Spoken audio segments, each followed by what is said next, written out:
বন্ধুরা, আমরা বড়দের মুখে ছোট থেকেই একটা কথা শুনে আসছি যে জন্ম, মৃত্যু আর বিবাহ এই তিনটে জিনিস আগে থেকেই নির্ধারিত করা থাকে। অর্থাৎ এই তিনটে জিনিস ভগবান আগে থেকেই ঠিক করে দেন এবং এরপরও কারো হাতে থাকে না। কিন্তু এই কথাটা কি পুরোপুরি সত্য? আমাদের অনেকের অনেক সময় মনে এই চিন্তা আসে যে যদি সব কিছুই আগে থেকে ঠিক করা থাকে তাহলে ধর্ম, কর্ম, পূজা প্রার্থনা এইসবের কি অর্থ? যার কাহিনী শোনার পর ভগবান শ্রীকৃষ্ণের প্রতি আপনার ভক্তি আর ভালোবাসা দুটোই বেড়ে যাবে। জয় শ্রীকৃষ্ণ। তাহলে আসুন ভিডিওটি শুরু করা যাক। কলকাতার ভিআইপি নগরের বাসিন্দা সুকান্ত বাবু, আজ তার বয়স 82 বছর। যখন তার বয়স মাত্র 36 বছর, ডাক্তাররাও বলেছিলেন তিনি আর বাঁচবেন না।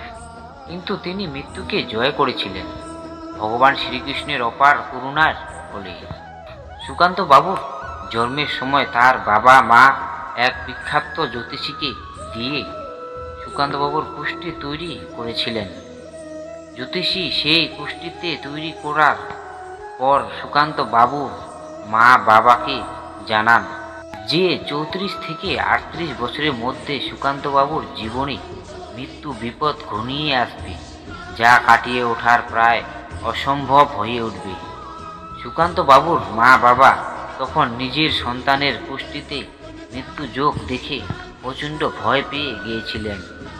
কিন্তু তারা সুকান্ত বাবুকে এই কথাটা কখনো জানেননি।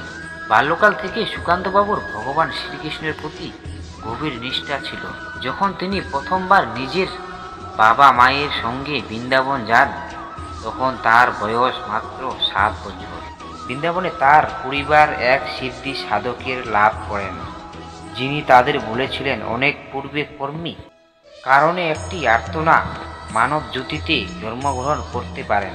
তাই মানব জাতিতে জন্মগ্রহণ করার পর মানুষের প্রধান কর্তব্য হলো দারিদ্রের সেবা করা, পশু পাখিদের সেবা করা, ধর্মের পথে চলা, ভগবান শ্রীকৃষ্ণের নাম জপ করা, কীর্তন করা, ভজন গাওয়া এবং গীতা পাঠ করা। এরকম সৎ কর্ম ও ভগবান শ্রীকৃষ্ণের আরাধনার মাধ্যমে মানব জাতিত থেকে সম্পূর্ণ মোক্ষ লাভ করা যায়। অর্থাৎ মৃত্যুর পরও এই জন্ম মৃত্যুর বন্ধন থেকে চিরকালের জন্য মুক্তি পাওয়া যায়। এই কথাগুলো বালক সুকান্তের হৃদয় গভীরভাবে রেখাপাত করেছিলেন। বৃন্দাবন থেকে ফেরার পর তিনি নিয়মিত ঠাকুর ঘরে বসে মায়ের সাথে ভগবান শ্রীকৃষ্ণের পূজা করতেন। তার বাবা মাকে গীতা পাঠ করে শোনাতেন আর তিনি নিয়মিত ভগবান শ্রীকৃষ্ণের নাম জপ করতেন। ধীরে ধীরে তিনি বয়স বেড়ে ওঠার সাথে সাথে নিজেই গীতা পাঠ করা শুরু করেন। মন্দিরে যাওয়া, পূজা দেওয়া, ভগবান শ্রীকৃষ্ণের ভজন কীর্তন করা, ভিক্ষুকদের অন্নদান করা তার দৈনন্দিন জীবনে প্রধান কর্তব্য হয়ে উঠলেন। ছোটবেলায় থেকে সুকান্ত বাবু অনন্ত মেধাবী ছাত্র ছিল। মাত্র 27 বছর বয়সে সুকান্ত বাবু প্রথমে চেষ্টাতেই ইন্ডিয়ান ডিফেন্স একাউন্ট ডিপার্টমেন্টে একটি চাকরি পেয়ে গেলেন। ছেলের এত বড় চাকরি পাওয়ার সংবাদ যখন তার বাবা মা পেলেন তখন তাদের বুঝতে বাকি রইল না যে ভগবান শ্রীকৃষ্ণের আশীর্বাদে তাদের ছেলে এত বড় চাকরি পেলেন। এত বড় দায়িত্ব পাওয়ার সত্ত্বেও সুকান্তবাবু রোজ সকালে স্নান করে শুদ্ধ পোশাক পরিধান করে নিয়মিত মন্দিরে যেতেন, দরিদ্রের সেবা করতেন এবং প্রতিদিন নিজের অফিসের দায়িত্ব পালন করার আগে গীতা পাঠ করা তার নিত্যতমিত কাজ ছিলেন। ভগবান শ্রীকৃষ্ণের প্রতি এমন ভক্তি দেখে তার সহকর্মীরা সবাই ভীষণ হতবাক হয়ে যেতেন। বছরে একবার ছুটি নিয়ে তিনি মা বাবার সঙ্গে অবশ্যই বৃন্দাবনে যেতেন। সেখানে ভগবান শ্রীকৃষ্ণের পূজা দিতেন, ভজন কীর্তন শুনতেন এবং সে সিদ্ধি সাধকের সঙ্গে দেখা করতেন। তার মুখের ভগবান শ্রীকৃষ্ণের লীলা কাহিনী শুনতেন। এত বড় চাকরি পাওয়ার সত্ত্বেও তিনি জীবনে কখনো লাভ করেননি, কখনো অহংকার করেনি। যখন তার 32 বছর বয়স হলো, তখন তিনি নিয়মিত মন্দিরে গিয়ে ঠাকুর ঘরে পূজা দেওয়া শুরু করলেন। তার মা বাবা তখন একটু বয়স হয়ে গিয়েছিলেন, তাই তিনি তাদের গীতা পাঠ করে শোনাতেন। কিছুদিন পর সুকান্ত বাবু বিবাহ বন্ধনে আবদ্ধ হলেন। তিনি এক কৃষ্ণ ভক্তি নারীকে বিবাহ করেছিলেন। এভাবেই সুখে শান্তিতে তার দিন কেটে যাচ্ছিল। 4 বছর এইভাবেই কাটানোর পর একদিন মধ্যরাতে তিনি খুব অসুস্থ বোধ করতে লাগলেন। তার অসুস্থতায় যখন খুব বেড়ে গেলেন, যখন তার মা বাবা এবং স্ত্রী কিছুই বুঝে উঠতে পারছিলেন না, তখন সুকান্তবাবুর মা বাবার হঠাৎ মনে পড়ল সেই পুষ্টিতে লেখা ভয়ঙ্কর মৃত্যু যুগের কথা। তাই তারা প্রথমে প্রচণ্ড ভয় পেয়ে গেছিলেন এবং ভগবান শ্রীকৃষ্ণের নাম জপ করতে শুরু করলেন। ভগবানের নাম জপ করা মাত্রই তাদের দুশ্চিন্তা কেটে গেল এবং মাথায় একটা বুদ্ধি এলো। তখন সুকান্তবাবুর বাবা নিকটবর্তীতে এক বেসরকারি হাসপাতালে ফোন করে অ্যাম্বুলেন্স ডেকে পাঠালেন। যখন অ্যাম্বুলেন্স এলো, তখন সুকান্তবাবুকে সেই হাসপাতালে নিয়ে যাওয়া হলো। তার শরীরের অবস্থা খুবই খারাপ ছিল, তাই অ্যাম্বুলেন্স হাসপাতালে পৌঁছানোর মাত্রই তাকে আইসিইউতে ভর্তি করে নেওয়া হলো। সুকান্তবাবুর যখন প্রচণ্ড শ্বাসকষ্ট হচ্ছে, তার বাবা মা এবং তার স্ত্রী অত্যন্ত ভেঙে পড়েছিলেন। তারা শ্রীকৃষ্ণের একটি মূর্তির সামনে দাঁড়িয়ে অঝরে কাটতে লাগলেন। সুকান্তবাবুর চিকিৎসার দায়িত্ব পড়ল ডক্টর আহমজক নামক এক বিখ্যাত ডাক্তারের উপর। তিনি সত্যকালীয় সময়ে সবথেকে বড় ডাক্তার ছিলেন। যাই হোক, সে রাত কাটার পর ডাক্তার পরের দিন তাদের জানালো যে তাদের ছেলের অবস্থা খুব একটা ভালো নয়। তার হার্টে কিছু একটা গভীর সমস্যা দেখা দিচ্ছে, তাই তার সমস্ত টেস্ট না হওয়ার পর্যন্ত এবং শরীরের উন্নতি না হওয়ার পর্যন্ত আইসিইউতে রাখা হবে। ডাক্তারবাবুর এই কথা শোনার পর সুকান্তবাবুর পরিবারের অত্যন্ত ভয়ে ভীতু হয়ে পড়েছিলেন, কিন্তু তাদের আশা ছিল ভগবান শ্রীকৃষ্ণের প্রতি। তার মা নিয়মিত ভেজিংটি আয়ার ছেলের সঙ্গে দেখা করতেন এবং তার সামনে দাঁড়িয়ে কিছুক্ষণ তাকে ভগবত গীতা পাঠ করে শোনাতেন। এভাবে 7 দিন অতিক্রম হওয়ার পর সুকান্তবাবুর শারীরিক অবস্থা আরও খারাপ হয়ে গেল। তখন ডাক্তারবাবু তাকে ভেন্টিলেশনে রাখার পরামর্শ দিলেন। সমস্ত টেস্ট এবং সব কিছু করার পর ডাক্তার সুকান্তবাবুর পরিবারকে জানালেন যে তার হাতে আর কিছু নেই, এখন সব কিছু ভগবানের উপর নির্ভর করছে।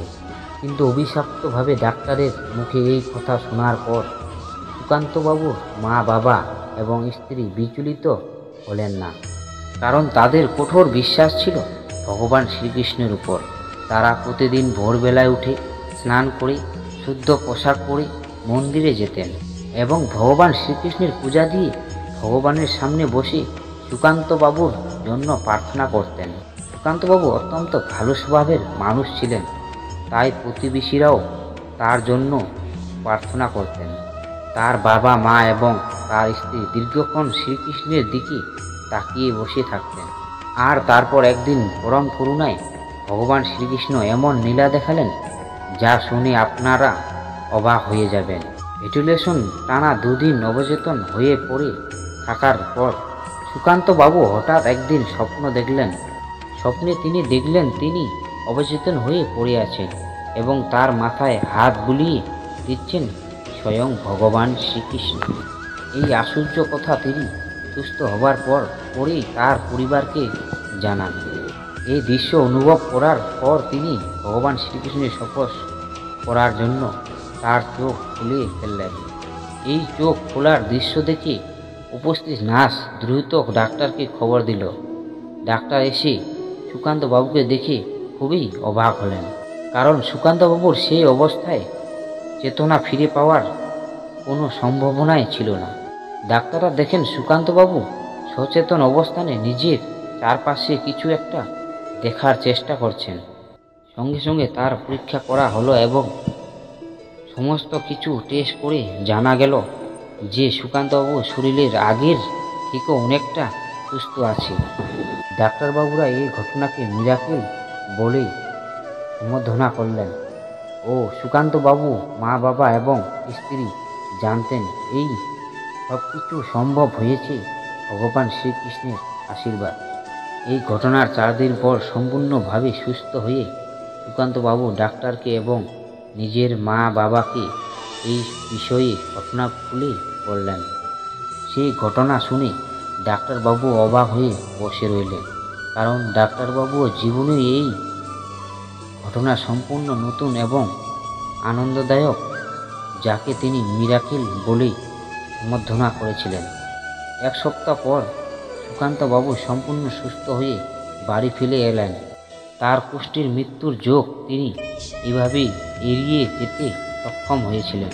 সুকান্তবাবুর মা বাবা পরলোক গমন করলেন ও তিনি আজও জীবিত আছেন এবং তার স্ত্রীর সঙ্গে 83 বছর বয়সেও ডিআইপি নগরে বাড়িতে অনন্ত আনন্দের সাথে জীবন কাটাচ্ছেন। বন্ধুরা, বলা হয় যে নিয়মিত শুদ্ধ মনে ভগবান শ্রীকৃষ্ণের নাম জপ করলেই, ভগবানের কীর্তন বা ভজন শ্রবণ করলেই এবং গীতা পাঠ করলে ব্যক্তির জীবন থেকে নানা রকম বাধা বিঘ্ন বা দুঃখ কষ্ট দূর হয়ে যায়, আর্থিক উন্নতির পথ প্রবেশ হয়, এমনকি মৃত্যুর ভয় পর্যন্ত কেটে যায়। তাই নিয়মিত ভগবান শ্রীকৃষ্ণের নাম জপ ও গীতা পাঠ অবশ্যই করবেন এবং সময় পেলে অবশ্যই ভগবান শ্রীকৃষ্ণের লীলা কাহিনী শ্রবণ করবেন। বলা হয় এই 4টি বিষয়ে কখনো লজ্জা পাওয়া উচিত নয়। 1 নাম্বার পুরাতন কাপড়, 2 নাম্বার বয়স্কর মা বাবা, 3 নাম্বার দারিদ্রতার বন্ধু এবং 4 নাম্বার সাধারণ জীবনযাপন। এই পৃথিবীতে আমরা কে কতদিন বেঁচে থাকবো সেটা আমরা জানি না, আর সেটা গুরুত্বপূর্ণ বিষয় নয়। গুরুত্বপূর্ণ বিষয় হলো আমরা মানুষের মনে কতদিন বেঁচে থাকব। মানুষের জ্ঞানের পরিচয় পাওয়া যায় তার কথায়, যোগ্যতার পরিচয় পাওয়া যায় তার কর্মে, আর বংশের পরিচয় পাওয়া যায় মমতার তার রবেতে। যারা বাড়িতে ছোট তাদের কাছে একটাই অনুরোধ, যে বাড়িতে গুরুজনের সাথে কিছুটা সময় ব্যয় করো, কারণ ইন্টারনেটে বা গুগলে সব কিছুই পাওয়া যায় না। জীবনে আমাদের এত অহংকার কেন? ঘুম ভাঙলে সকাল আর না ভাঙলে পরকাল। বন্ধুরা, এই ভিডিওটি এবং শ্রীকৃষ্ণের এই কাহিনী যদি আপনার ভালো লাগে তাহলে অবশ্যই একটি লাইক করবেন এবং কমেন্টে অবশ্যই লিখবেন জয় শ্রী কৃষ্ণ। ভিডিও দেখার জন্য ধন্যবাদ।